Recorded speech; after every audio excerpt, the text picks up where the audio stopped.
So everything's going along nice and smoothly with DHCP, and then all of a sudden we stick some routers in between our hosts that need addresses and the DHCP servers that will give them those addresses.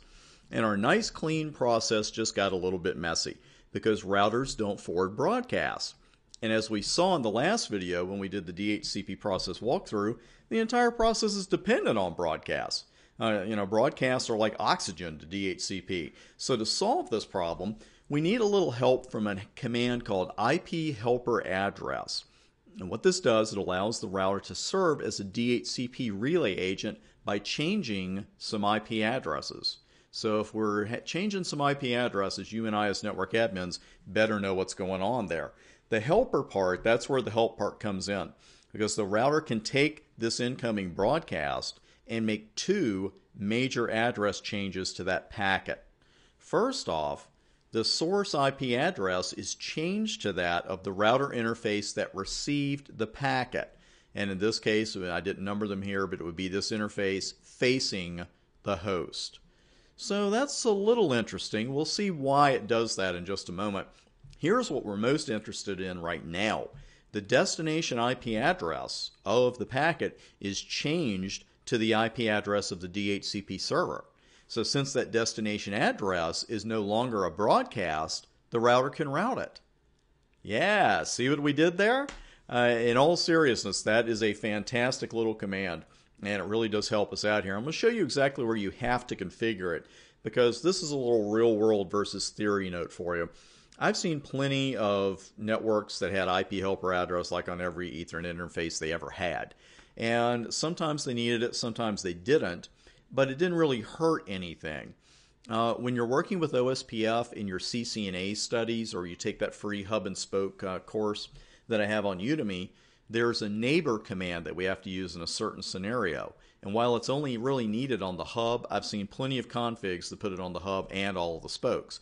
The reason I'm bringing that up is it really doesn't hurt anything in a production network to have that extra neighbor command or the extra IP helper address command. On your exam, though, you may be asked, make this work while putting this particular command on as few interfaces as you can. Because what they want you to do is not just demonstrate that you know the command, but also demonstrate that you know exactly where it's supposed to go and exactly where it's not really needed. In this particular network, we would only need it on the E0 interface on router 1. But it's very commonplace to see it on all router interfaces that face our local area networks. So again, the little real world versus theory note there for you. Here's the config of that. And it's simply IP helper address 172.23.23.100, because that's the IP address of our DHCP server. And again, let me bring the router up here actually and just show you. Now these are all the choices when you put in IP and then question mark. So we don't need to know all of these for the exam, thank goodness. But if we put in IP helper address, there really are no options here. Let's just say it was 172.23.23.100, and you can see that's the command, that's it. We really don't have any other options for it. So I've got that here for you on the board, and here are the source and destination IP addresses of a Discover packet as it comes in on Ethernet 0 of router 1. Well, of course, the source IP address of a Discover packet is always going to be what? It's always going to be all zeros, because this host does not have a source IP, IP address to use as the source. That's why it's going through DHCP in the first place. We also know that the destination address of that message is going to be 255 4 times. So the router here with the IP helper address command correctly configured is going to change both of those addresses. The packet source will become 172.12.123.1, which is router 1's Ethernet 0 interface.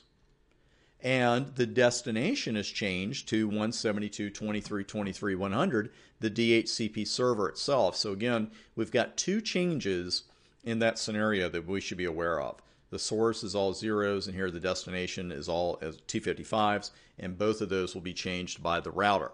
Now, when the DHCP server replies with an offer, the router will see that the message is destined for an interface on the router itself, because the destination is now going to be 172.12.123.1.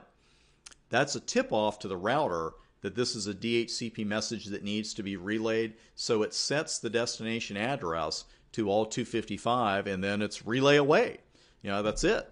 So that's the entire process right there. And again, it's the IP helper address command, and while it wouldn't have killed anything if we put it on all the Ethernet interfaces on the router, get in a habit of just putting it on the ones where you need it, and that's facing the host. Now, in networking, of course, the solution tends to lead to another question. And the question that a lot of you probably have right now is, well, what if I have more than one DHCP server on the network? What can I do then? Well, what you can do then, my friend, is configure multiple helper addresses. They do not, one is not going to overwrite the other. You can put more than one. Now, this option does allow communication from that remote local area network to both DHCP servers. But what I want to point out here, it's a term that if you're a newcomer, you might not have heard before, load balancing. Later on in the course, when we've got protocols that give us 2 paths or more between A and B, we may choose to use both paths or all available paths and do what we call load balancing. And that's so everything is theoretically supposed to get done a little faster that way, as long as your links are the same speed or roughly the same. And there's all kinds of fine-tuning that we can do to that. But the key is we're not just letting one path just sit there unused while the other path carries all the data. Now, the reason I'm bringing that up here is that this doesn't really balance the workload automatically when you put more than one helper address. It's not going to send half of the requests magically to .100 and then the other half to .120. To do that, what you have to do is start adjusting the delay values on those DHCP servers, and that is way beyond the scope of your current studies. And you're thinking, man, thank goodness we got enough to learn, right? But just keep in mind, it's great that you have more than one server there. You can use more than one helper address, but you're not doing any kind of real workload balancing there. We got to leave something for you to look at later.